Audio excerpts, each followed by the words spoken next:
Welcome to The Real and the Woo. I'm your host, Lauri Stern. Join me as I invite experts and friends to discuss a range of topics, from the factual and practical to the mystical and magical. Consider this your virtual happy hour filled with lively, authentic, and meaningful conversations meant to inform, inspire, and ignite your curiosity. Whether you are very real or super woo, this podcast is just for you.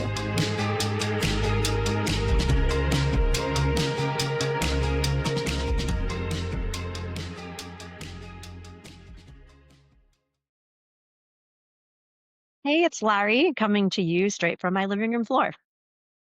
I don't know about you, but you can see I've got things to sit on and I like to sit on the floor. So maybe it's a yoga thing. I'm just comfortable on a harder surface. And in that way, ask yourself, where are you comfortable with difficulty?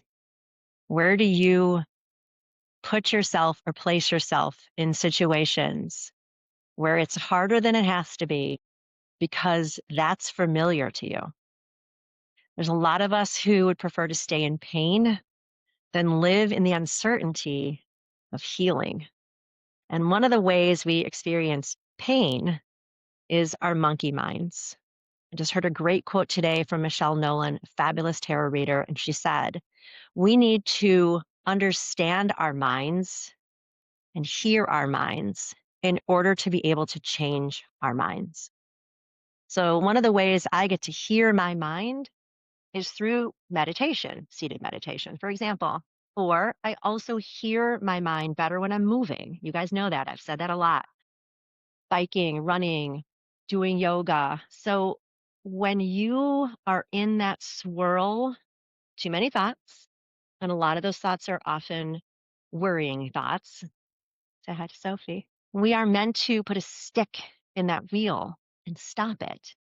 But we don't understand how to do that because we're so used to worrying.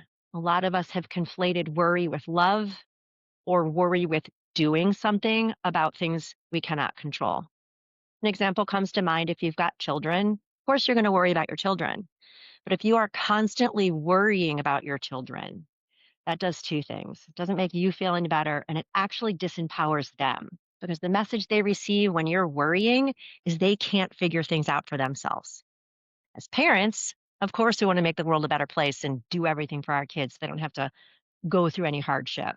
But doing that doesn't let them grow either.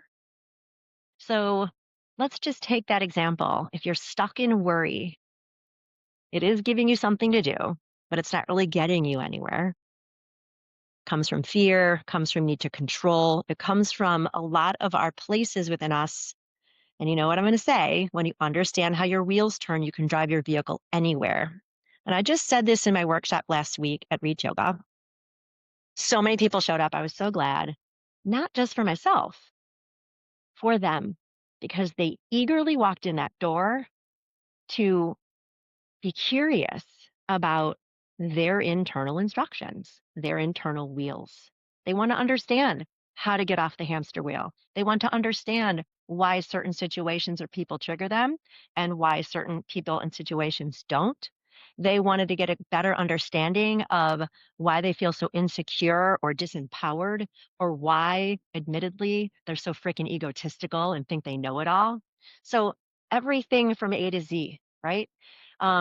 When we get curious about why we do what we do, when we are stopping long enough to hear our minds, we also get clarity from our body where we might need to change something, whether it's literally changing our mind, coming from a different perspective, or changing our habits, changing how we feel and talk to each other and to ourselves, right?